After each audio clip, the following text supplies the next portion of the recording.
الحمد للہ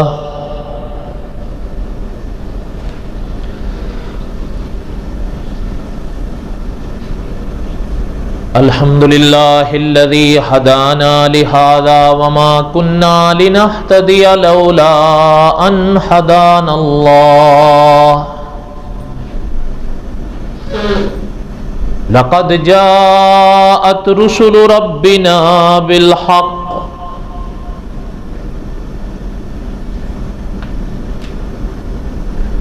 وَنُودُوا أَن تِلْكُمُ الْجَنَّةُ أُورِثْتُمُوهَا بِمَا كُنْتُمْ تَعْمَلُونَ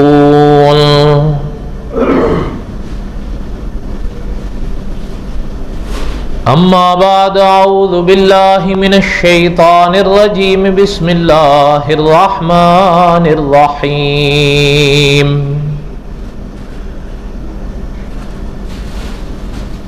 نحن نقص عليك أحسن القصص بما أوحينا إليك هذا القرآن وَإِن كُنْتَ مِن قَبْلِهِ لَمِنَ الْغَافِلِينَ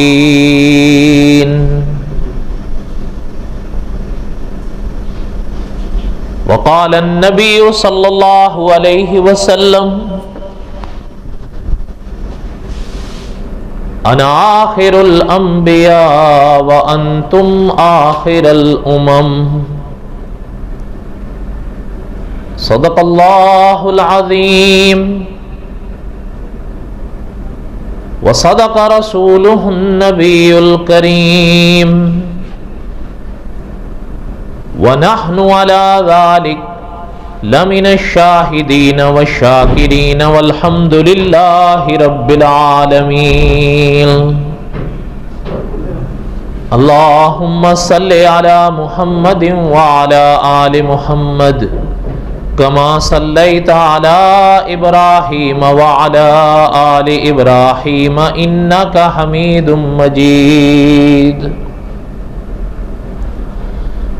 اللہم بارک علی محمد وعلی آل محمد کما بارکت علی ابراہیم وعلی آل ابراہیم انک حمید مجید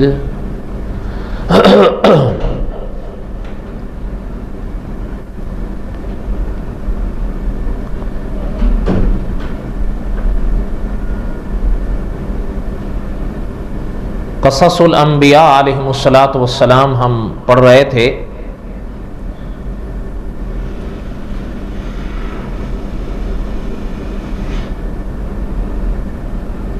حضرت آدم علیہ الصلاۃ والسلام، حضرت شیس علیہ الصلاۃ والسلام، حضرت ادریس علیہ الصلاۃ والسلام اور حضرت نوح علیہ الصلاۃ والسلام، اور حضرت نوح علیہ الصلاۃ والسلام کے بعد حضرت ہود علیہ الصلاۃ والسلام کے کچھ واقعات ہم نے اپنی بساط تک پڑھے. گزشتہ سے پوستہ جمعہ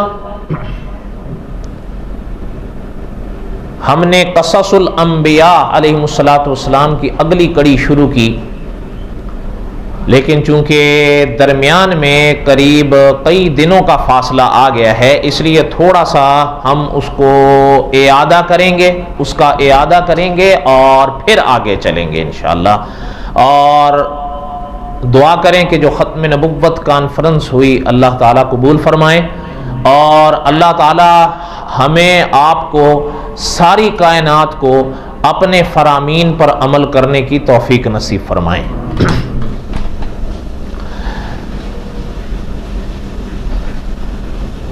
حضرت ہود علیہ الصلاۃ والسلام کے بعد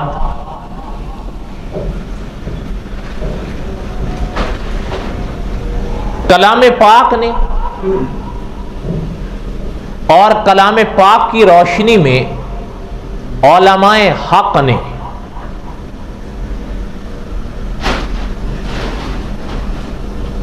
حضرت صالح علیہ السلام کا ذکر فرمایا ہے.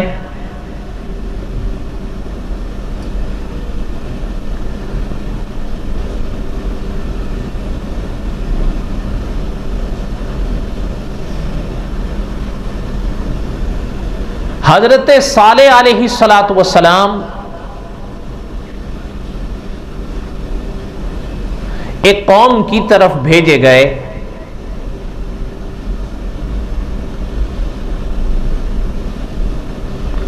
جسے سمود کہا جاتا تھا.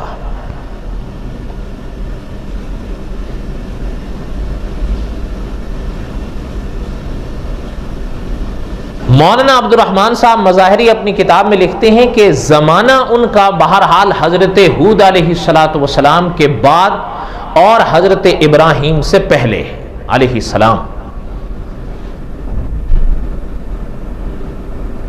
کچھ حضرات نے کسی قرینے کی وجہ سے حضرت عیسیٰ علیہ السلام سے پہلے لکھا ہے، لیکن علماء حق نے اور محققین نے اس کا رد کیا ہے، اختلاف کیا ہے کہ حضرت عیسیٰ علیہ السلام نہیں بلکہ ان کا زمانہ یعنی حضرت صالح علیہ السلام کا زمانہ حضرت ابراہیم سے بھی پہلے ہوا ہے، اور دلائل کے ساتھ. بہرحال ایک موٹی سی بات ذہن میں بٹھا لیں کہ حضرت ہود علیہ السلام کے بعد اور حضرت ابراہیم سے پہلے ہوئے ہیں سمود اور حضرت صالح علیہ السلام. پھر دوسری بحث ان کے بارے میں کی جاتی ہے کہ اس زمانے میں ان کا مقام کون سا تھا. مفتی محمد تقی عثمانی صاحب نے لکھا ہے کہ عرب اور شام کے درمیان میں ان کی وادی پڑتی تھی، اسے اس زمانے میں اور قرآن پاک نے کہا ہے وادی ہجر. اب کے دور میں اسے کہا جاتا ہے مدائن صالح. یہ جو آپ حضرات اگر پیچھے بیٹھے ہیں تھوڑا تھوڑا آگے آ جائیں تو زیادہ بات جچ جائے گی.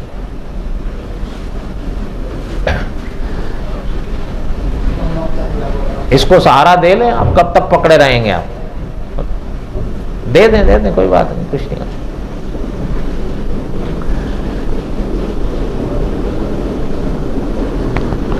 درود شریف پڑھ لیں. اللہم صلی علی سیدنا و مولانا محمد وعلی آل سیدنا و مولانا محمد وبارک وسلم وصلی علیہ.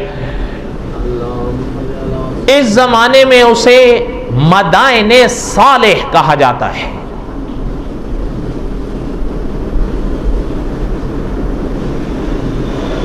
حضرت ہود علیہ السلام جس قوم کی طرف بھیجے گئے تھے اس قوم کو کہا جاتا تھا عاد اولا، اور یہ قوم کہلائی حضرت صالح علیہ السلام کی عاد ثانیہ، یہ دوسری عاد. اس کی وجہ علماء نے لکھی ہے کہ اصل میں جب حضرت ہود علیہ السلام کی قوم برباد ہوئی خدا کے قہر سے، ایمان والے اس زمانے میں بچے تھے، وہ جب آباد ہوئے تو ان کی آگے جو نسل چلی نا، یہ آگے چل کے عاد ثانیہ بھی کہلائی اور سمود بھی کہلائی. مفتی تقی عثمانی صاحب نے لکھا ہے سمود انہی کے دادا تھے، اور یہ پوری قوم، یہ نسل تو عاد ہی کی تھی جس کی وجہ سے عاد ثانیہ کہلائی، اور پوری پھر قوم سمود سے مشہور ہوئی. اور قرآن پاک نے خود بڑے واضح ارشاد فرمایا وَإِلَىٰ ثَمُودَ أَخَاهُمْ صَالِحًا. یہاں اللہ تعالیٰ نے انہیں سمود فرمایا ہے سا کے ساتھ. اچھا یہ ذرا غور سے سنیں، علماء نے لکھا ہے کہ یہ وہی نسل آگے چلی. اچھا عام طور پر ایسا ہوتا ہے کہ جب کوئی قوم عذاب سے غرق ہوتی ہے تو بعد والی جو نسل چلتی ہے وہ ابتدا میں تو سدھرے رہتے ہیں، کیونکہ تازہ تازہ عذاب کا ڈر ہوتا ہے، لیکن بعد میں بگڑتے ہیں۔ مذہب ان کا بت پرستی بنا،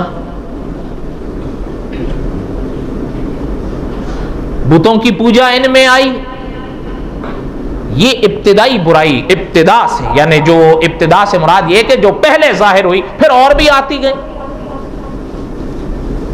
علماء نے لکھا ہے کہ جب ان کی حالت بھی عقیدے اور عمل کے لحاظ سے بگڑی تو اللہ تعالیٰ نے اپنے پاک سنت کے مطابق حضرت صالح علیہ السلام کو بھیجا کہ ان کو تنبیہ کریں، صحیح عقیدہ بتائیں، صحیح عمل بتائیں، غلط عقیدے سے آگاہ کریں، غلط عمل سے آگاہ کریں، کیا اپنانا ہے وہ بتائیں، کس سے بچنا ہے وہ بتائیں۔ اچھا، یہ جب آئے نا اپنے مرحلے پر، اب کلام پاک میں اللہ تعالیٰ نے ارشاد فرمایا، میں نے ابتدائی ان کی تاریخ کا صرف خلاصہ کر دیا ہے کیونکہ آپ کے علم میں ہے بس شعبان شروع ہونے والا ہے، اور انشاءاللہ شعبان پورا ہوا، اللہ تعالیٰ کو منظور ہوا تو آنے والا مہینہ، بڑے ڈھیلے بولتے ہو۔ اس دن مجھ سے ایک دوست کہہ رہا تھا کہ جی یار یہ تو ابھی ابھی گزرا ہے۔ میں نے کہا یہ اس لحاظ سے نہیں، ایک اور لحاظ سے علامات قیامت ہے۔ جب جیسے جیسے قیامت قریب آئے گی، آپ صلی اللہ علیہ وسلم کے فرامین پڑھ لیں، سال مہینوں میں، مہینے ہفتوں میں، ہفتے دنوں میں، اور دن گھڑیوں میں۔ وہی حال ہے یا نہیں؟ ایسا لگ رہا ہے جیسے ابھی کی گھڑی تھی کہ یہاں مولانا شاہ عالم صاحب دامت برکاتہم بیان کر رہے تھے اور ابھی میں بیٹھا۔ ایک کتاب ہے بڑی پرانی، اب تو شاید وہ واللہ عالم کہ ملے بھی یا نہیں، آخرت کی کہانی۔ کیا نام ہے؟ آپ کے جو اب بعد کے دور کے ہیں نا، جیسے یہ، انہوں نے تو وہ نہیں پڑھی ہوں گی، لیکن جو میرے زمانے کے تھے جنہوں نے پاکستان میں اردو اسکول میں پڑھا، تو اردو کی ایک کتاب ہوتی تھی بالکل بچوں کی، اس میں ایک کہانی ہوا کرتی تھی، خط کی کہانی۔ یاد ہے کسی کو؟ نہیں یاد، لگتا ہے آپ سب بعد کے ہو، ان کے دور کے، میرے دور کا کوئی نہیں ہے، شاید حاجی صاحب ہوں گے۔ اسی طرح ایک اکابر ہمارے گزرے، انہوں نے ایک کتاب لکھی، وہ اصل میں رسالہ، آخرت کی کہانی۔ اس میں انہوں نے ایک بات بڑی عجیب لکھی ہے کہ حضرت نوح علیہ السلام سے کسی نے پوچھا کہ حضرت اللہ تعالیٰ نے اس کائنات میں بہت بڑی عمر بخشی ہے آپ کو، بلکہ شاید جتنی عمر حضرت نوح کو اللہ نے بخشی، فرمایا آپ کو کیسا محسوس ہوا؟ تو صاحب رسالہ لکھتے ہیں کہ حضرت نوح علیہ السلام کا جواب پرانی کتابوں میں ملتا ہے کہ حضرت نے فرمایا مجھے یوں محسوس ہوا ایک دروازہ تھا، اس سے داخل ہوئے دوسرے سے نکل گئے۔ بدعا کریں ہماری یہ زندگی چاہے جتنی بھی ہو، زیادہ ہو تھوڑی ہو، آخرت بن جائے بس۔ قصص الانبیاء تو چل رہا ہے، چلتا رہے گا، پہلے بھی حضرات بیان کرتے رہے، ہمارے بعد بھی بہت اچھا بیان کرنے والے آئیں گے، ہم سے آپ سے بڑھ کر اچھے اعمال والے لوگ آئیں گے۔ دعا کریں اللہ تعالی ہمیں ان سے کوئی عبرت نصیب فرمائے۔ یہ فقط مقصد نہیں ہے کہ میں بیان کروں اور آپ سنیں اور میں بھی بھول جاؤں اور آپ بھی بھول جائیں، اصل مسئلہ تو عقائد اور اعمال کا ہے۔ عقیدہ صحیح، عمل صحیح تو آخرت سنوری ہے۔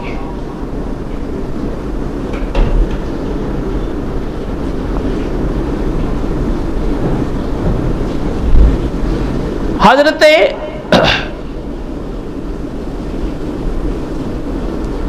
ہود علیہ السلام کے بعد ہم نے حضرت صالح علیہ السلام کا جو موضوع شروع کیا ہے، میرا ارادہ یہ ہے کہ 2 جمعوں میں ہم اس کو پورا کر دیں اپنی بساط تک، اس لیے کہ جو میں عرض کر رہا تھا انشاءاللہ شعبان کے بعد آنے والا مہینہ ماہ رمضان، مل کے کہیے ماہ، یہ علماء نے لکھا ہے اس مہینے کو فقط رمضان نہ کہا کرو۔ آپ کہیں گے یہ کیا بات ہے؟ علماء نے دلیل لکھی ہے، اللہ تعالیٰ نے کلام پاک میں جب اس مہینے کا ذکر فرمایا شہر رمضان، تو پھر آپ کو اور ہمیں بھی چاہیے کہ کیا کہیں، رمضان یا ماہ؟ اچھا دوسری اصلاح بھی کر لیں، رمضان نہیں، رمضان، ماہ رمضان، میم پر مستقل زبر ہے، جزم نہیں ہے۔ اگر را اور میم پر جزم ہوتی پھر رمضان ہوتا، لیکن را پر بھی زبر ہے اور میم پر بھی زبر ہے، تو کیا پڑھیں گے، ماہ رمضان یا ماہ رمضان؟ چلیں یہ باتیں تو انشاءاللہ اپنے موقع پر آئیں گی۔ میرا ارادہ یہ ہے کہ ہم شعبان کے اخیر تک جہاں تک قصص الانبیاء چلا سکیں چلیں گے، پھر انشاءاللہ ماہ رمضان میں ہم ماہ رمضان کے موضوعات پر چلیں گے، چاہے تراویح پر ہو چاہے روزوں پر ہو انشاءاللہ، اور پھر اگر اللہ تعالیٰ نے زندگی دی اور عید الفطر کے بعد جمعہ میسر آئے تو انشاءاللہ پھر ہم واپس قصص الانبیاء شروع کریں گے، اور اگر ایسا ہوا تو اللہ تعالیٰ کو اگر منظور ایسا ہوا تو ہمارے قصص الانبیاء کا یہ سفر بظاہر 2 سال پر مشتمل ہو جائے گا۔ ویسے یہ ہمارے ارادے ہیں، وہ کیا کہتے ہیں کہ کیا فائدہ فکر بیش و کم سے ہوگا، ہم کیا ہیں کہ کوئی کام ہم سے ہوگا، جو کچھ ہوا ہے کرم سے اس کے، جو کچھ ہوگا اس کے کرم سے ہوگا۔ تو بہرحال میں عرض یہ کر رہا تھا کہ حضرت صالح علیہ السلام آئے قوم سمود کے پاس، وَإِلَىٰ ثَمُودَ أَخَاهُمْ صَالِحًا، اللہ تعالیٰ نے حضرت صالح علیہ السلام کو سمود کا بھائی کہا ہے، انہی کی قوم تھی، انہی کی قوم میں سے تھے۔ اب جب سامنے آئے تو بتوں کے جو رنگ ڈھنگ اور ان لوگوں کے جو طور طریقے حضرت نے دیکھے تو حضرت نے سمجھایا، وَإِلَىٰ ثَمُودَ أَخَاهُمْ صَالِحًا قَالَ يَا قَوْمِ اعْبُدُوا اللَّهَ مَا لَكُم مِّنْ إِلَٰهٍ غَيْرُهُ۔ اب پہلے عقیدہ پیغمبر نے سکھایا ہے کہ اللہ ایک ہی ہے، اس کے سوا کوئی نہیں۔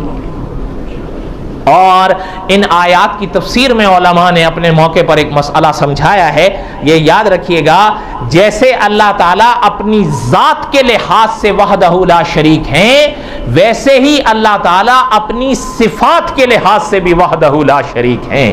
مناظر اسلام مولانا محمد امین اکاڑوی رحمۃ اللہ علیہ اس کا معنی یوں سمجھایا کرتے تھے کہ جیسے اللہ کا کلام بے مثال، نہ اس کے کلام جیسا کلام کوئی کر سکے، ویسے ہی اس کے کام جیسا کام بھی کوئی نہ کر سکے۔ جو کام اللہ نے کیے ہیں کوئی اور کر سکتا ہے؟ سوال ہی پیدا نہیں ہوتا۔ جیسے ابھی ہمارے ہاں آئے تھے نا اپنا مولانا محمد الیاس گمن صاحب، تو جامع مسجد کولون میں جو رجب کی رات کو ان کا بیان تھا، اس میں بڑا عجب پیغام تھا ان کا کہ جو کام خدا کر سکتا ہے کوئی اور کر نہیں سکتا۔ اللہ تو اللہ ہے۔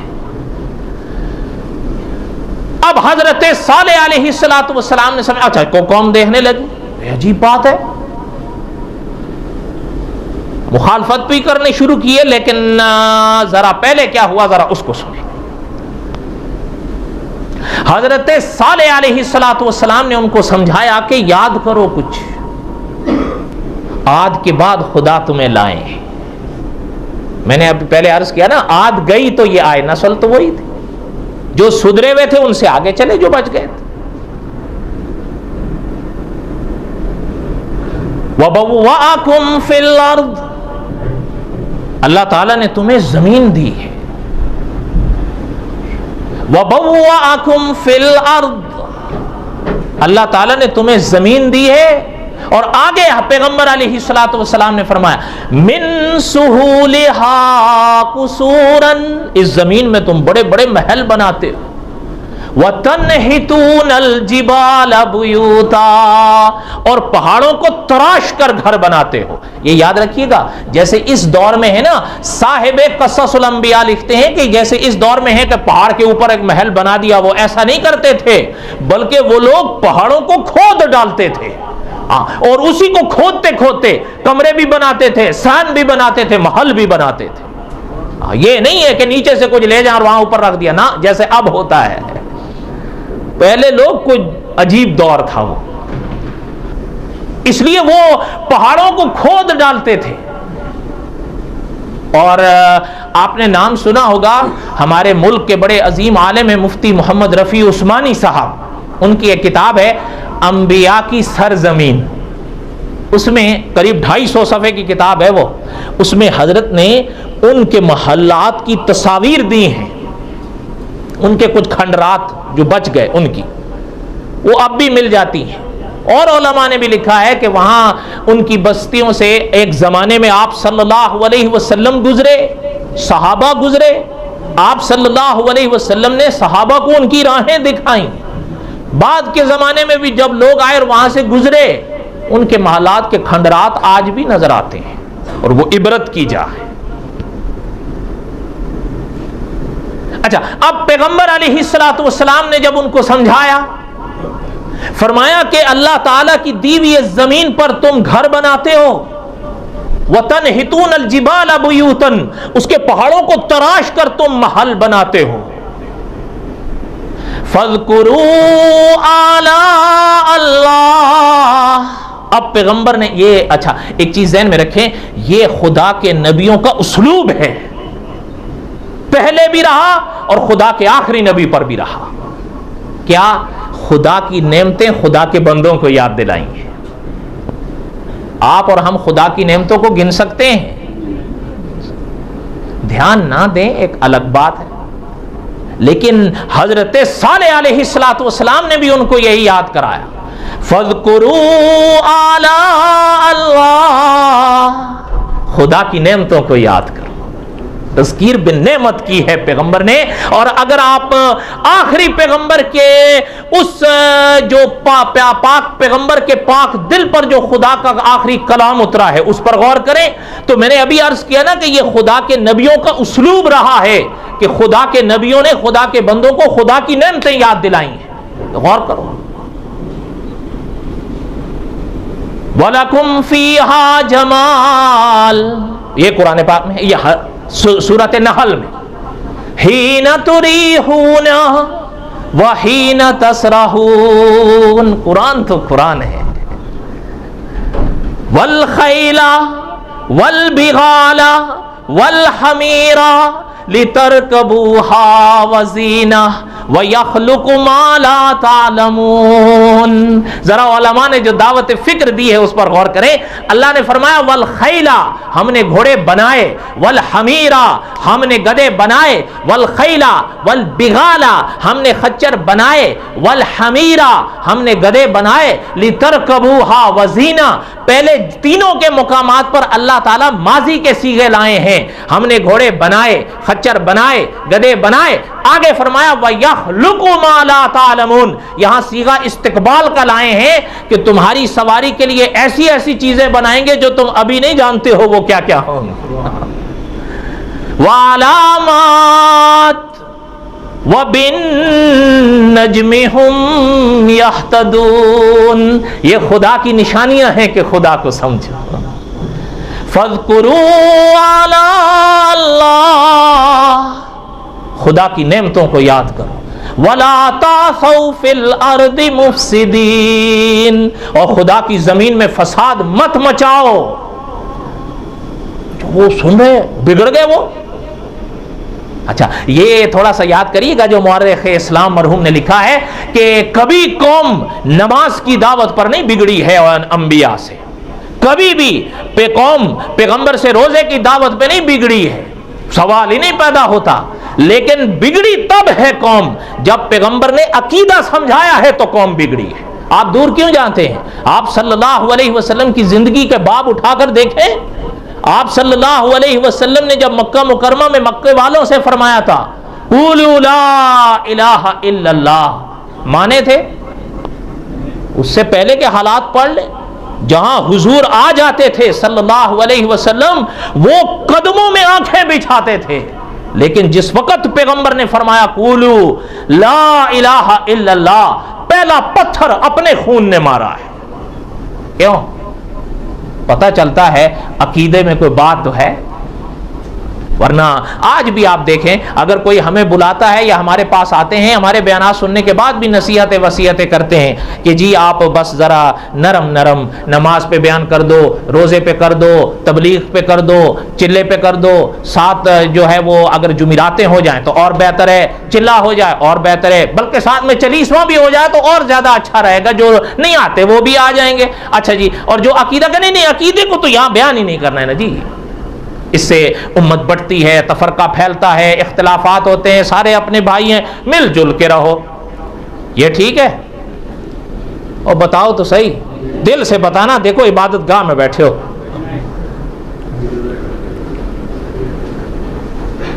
اسے ہمارے مولانا منظور احمد چنوٹی رحمۃ اللہ علیہ فرمایا کرتے تھے, یہ رواداری کا ہیضہ ہے.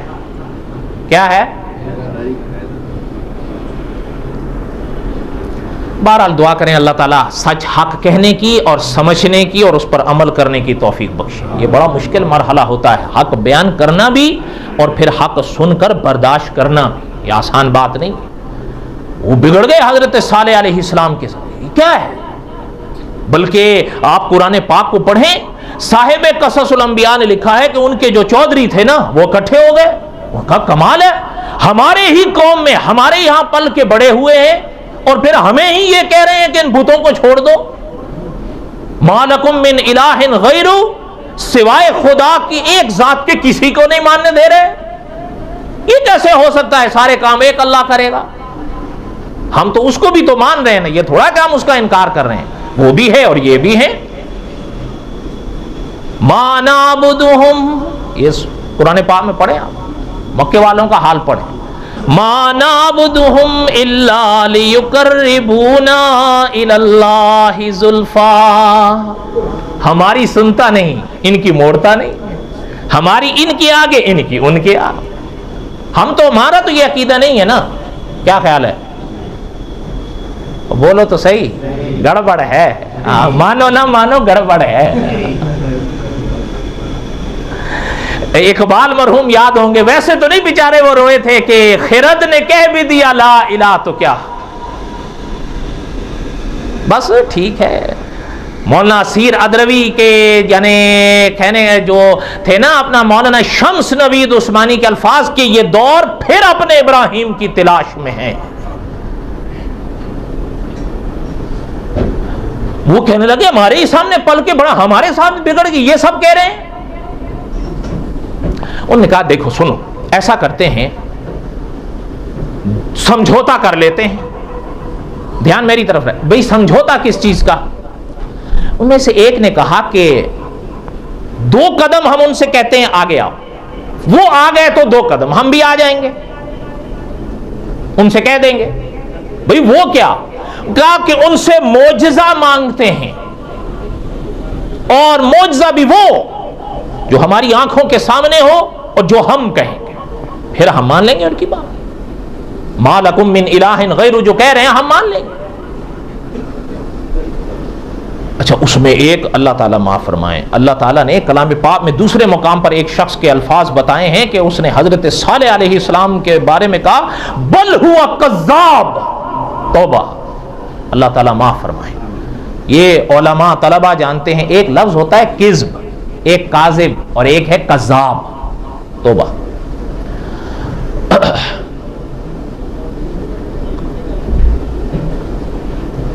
پیغمبروں کے حوصلے بڑے ہوتے ہیں, ان جیسے حوصلے کسی کے نہیں. انہوں نے کہا کہ آؤ, وہ سارے جم اکٹھا ہو کے حضرت صالح کے پاس آ گئے. انہوں نے کہا میری بات سنو, ہم آپ سے سمجھوتا کرنے آئے ہیں,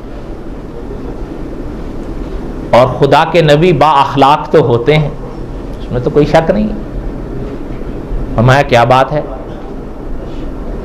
کہنے لگے سمجھوتا یہ ہے کہ جو ہم آپ سے مطالبہ کریں گے وہ پورا کر کے دکھانا ہوگا.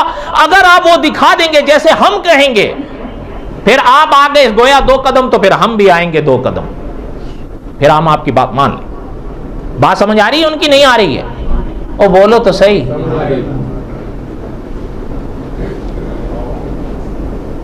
حضرت صالح علیہ السلام نے فرمایا مطالبہ کیا ہے؟ صاحب قصص الانبیاء لکھتے ہیں کہ سامنے ایک صخرہ تھا. صخرہ سمجھتے ہیں آپ؟ سوچ لو بھائی. نہیں یار آپ لوگ کہاں اردو پڑھتے رہے ہو؟ میں یہاں پڑھا ہوں اردو پاکستان میں ابتدائی، پھر یہاں. آپ لوگ کہاں پڑھے ہو؟ بڑی عجیب بات ہے.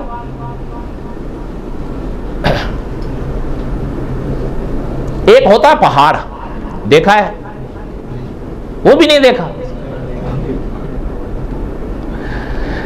اچھا ایک ہوتی ہے چٹان. سنا ہے یہ لفظ یا نہیں سنا ہے؟ چٹان، اسی کو صخرہ کہتے ہیں. اب سمجھ آئی یا نہیں آئی؟ اچھا انہوں نے، چلے میں پھر آسان کر دیتا ہوں، چٹان اس کی طرف اشارہ کیا. پیغمبر دیکھنے لگے کہ چٹان کی طرف اشارہ کریں، کہنے لگے اس کے اندر سے اونٹنی نکلے. کیا نکلے؟ اونٹنی نکلے، تب مانیں گے.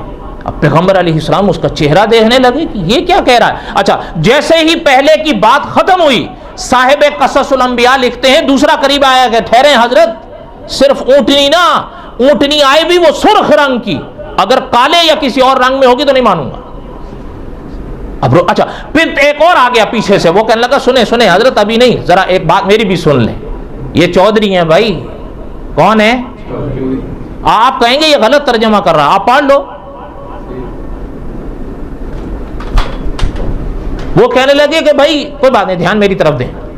تیسرا آ گیا، کہنے لگا کہ اونٹنی آئے، اونٹنی بھی ہو، دوسرے نے کہا سرخ رنگ کی ہو، تیسرے نے کہا کہ موٹی تازی ہو، اگر ذرا بھی دبلی پتلی ہو نہیں مانوں گا. اچھا ایک اور چوتھا بھی آگے آ گیا. پہلے کا مطالبہ کیا تھا؟ اونٹنی، دوسرے کا سرخ رنگ، تیسرے کا موٹی تازی. اچھا چوتھا آ گیا، انہوں نے کہا حضرت میری بات بھی سن لیں. حضرت صالح علیہ السلام نے اس کا چہرہ دیکھا، کہنے لگا صرف نہ یہ کہ اونٹنی ہو، سرخ ہو، موٹی ہو، بلکہ 10 ماہ کی حاملہ بھی ہو تب مانوں. اچھا یہ ہو سکتا ہے آپ نہ مانے. 10 ماہ کی حاملہ، کتنے ماہ کی؟ مل کے ایک بار زور سے کہو، کتنے ماہ کی؟ مرزا غلام احمد قائدیانی کے بقول اس کو حمل ہوا تھا، وہ بھی 10 ماہ. کتنا؟ آپ نہیں مانو گے، کشتی نوح پڑھ لو، نہ ہو تو میں دکھا دوں گا. کتنا؟ ویسے عام طور پر خواتین کا 9 ماہ، لیکن وہ کہتا ہے 10 ماہ. کتنا؟ اب وہ ویسے ابن مریم نہیں بنا ہے، یہ پاپڑ بیلنے پڑے اس کو تبھی ابن مریم بنا ہے. کیسے بنے گا ورنہ ابن مریم؟ دعا کریں اللہ تعالیٰ ہدایت بخشے. مجھے تو حیرانگی ان لوگوں پر ہوتے ہیں جب علماء حق کے وہ تقاریر سنتے ہیں اور کہتے ہیں علماء کی بات عقل کے خلاف ہے. یہ بات عقل کے مطابق ہے؟ آپ بتاؤ، 10 ماہ کا اس کا جو حمل ہے وہ عقل کے مطابق ہے؟ یہاں عقل کو کہاں رکھ دیتے ہو؟ وہ خالی علماء کے لیے سنبھال کے رکھی ہوئی ہے. یہ ہنس رہے ہیں. خیر چھوڑیں، اب اتنا آپ لوگ بیٹھو گے نہیں. اب حضرت صالح علیہ السلام نے ان کا مطالبے سمجھ میں آئے کتنے؟ معجزہ تو ایک مانگا لیکن ساتھ میں کڑیاں کتنی لگا دی ہیں، شرطیں لگا رہے ہیں. اور آپ حیران ہوں گے صاحب قصص الانبیاء نے اس مرحلے پر لکھا ہے کہ علماء نے لکھا ہے کہ آپ صلی اللہ علیہ وسلم سے پہلے جتنی قوموں کی تاریخ ملتی ہے وہ غدار قسم کی تھی. ایمان والوں کی بات نہیں، دوسروں کی بات ہو رہی ہے. لیکن آگے ہی علماء نے لکھا ہے شان ہے اللہ کی، جب آپ صلی اللہ علیہ وسلم اس دنیا میں پیدا ہوئے قوم بڑی مخلص ہے، لیڈر رہنما صحیح نہیں ملتے. یہ علماء کے الفاظ صحیح ہیں یا غلط ہیں؟ ڈھیلے سے بولے ہو ایک دو، باقی میرے حال میں متفق نہیں ہے. چلو بہرحال ان کو شاید رہنما صحیح ملے ہوں. ویسے صاحب قصص الانبیاء نے بھی لکھا ہے، حیران ہوتے ہیں کہ ایسی، یہ نہیں واللہ طنز کی بات نہیں ہے، صاف حضرت نے لکھا ہے کہ اس قوم کا آپ حال دیکھیں، احرام باندھ کر اگر کعبے کے سامنے بھی آ جائیں، یا رب البیت یا رب البیت یا رب البیت، امام کعبہ کے پیچھے رو رو رو رو کے نڈھال ہو جائیں گے. اٹھا کے داتا دربار پہ لے آؤ لاہور، وہاں بھی رو رہے ہیں، آنسو بہ رہے ہیں. شیخ سدیس کی تلاوت سنیں گے، آنسو نہیں رکیں گے. قوالی سنیں گے، وہاں بھی مست ہو جائیں گے، وضو کر لو. کیا بس ٹھیک ہے ادھر بھی اور ادھر بھی؟ یہ نہیں. ڈل مل نہیں، عقیدہ صحیح ہونا چاہیے، عقیدے میں کوئی جھول نہ ہو۔ رہ گئے اولیاء، اولیاء کی عزت ہے، اولیاء صحیح بات جو بتاتے ہیں اس پر عمل ہے، اولیاء کو سجدے اور حاجت روائیاں نہیں، کوئی مانے نہ مانے، سیدھی بات۔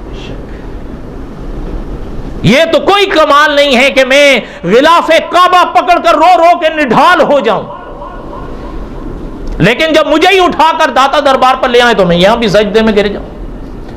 وہ ایک دوست بتا رہا تھا، ایک جگہ، میں اس جگہ کا نام نہیں لیتا، وہ بتا رہا تھا وہاں ہم گئے زیارت کے لیے، زیارت تو منع نہیں، کہتے ہیں میں نے وہاں کھڑا تھا، پیچھے ہٹنے لگا، کوئی شور ہونے لگا تو دیکھا کہ چند آدمی، ایک آدمی کو ایسے ٹانگ اور ایسے ہاتھوں سے اٹھائے، دوسری ٹانگ شاید اس کی لٹک رہی تھی تو وہ چیخ رہا تھا، چلا رہا تھا، اس کو لے گئے کہیں نیچے تہ خانے کی طرف۔ کہتا ہے بھئی ہنگامہ ہو گیا، خیر ہنگامہ تھما تو کہتا ہے میں نے وہاں کے ایک صاحب سے پوچھا کہ بھئی یہ کیا ہو گیا، تو کہتا ہے وہ وہاں کا جو آدمی تھا نا، وہ کہتا ہے اس نے حضرت کی شان میں گستاخی کی ہے۔ کہتا ہے میں نے کہا جی گستاخی تو کر دی ہے، اب اسے کہاں لے جا رہے ہو؟ کہ اب اندر مرمت کریں گے اس کی؟ یہ نہیں ہے، کیا اولیاء کے یہی سبق ہیں؟ آپ بتاؤ۔ نہیں۔ بہرحال اللہ تعالی ہمیں صحیح عقیدہ نصیب فرمائے، اور انشاءاللہ حضرت صالح علیہ الصلوۃ والسلام کے قصے کا بقیہ حصہ انشاءاللہ ہم آئندہ پڑھیں گے، لیکن اگلا جمعہ میں تم چھوں پڑھاؤں گا انشاءاللہ۔ اور یہاں مولانا حافظ صاحب ہوں گے، آپ حضرات اپنے وقت کی پابندی کریں، اور انشاءاللہ اللہ تعالیٰ آپ کے ہم سب کے حامی و ناصر ہوں۔ وما علینا الا البلاغ المبین۔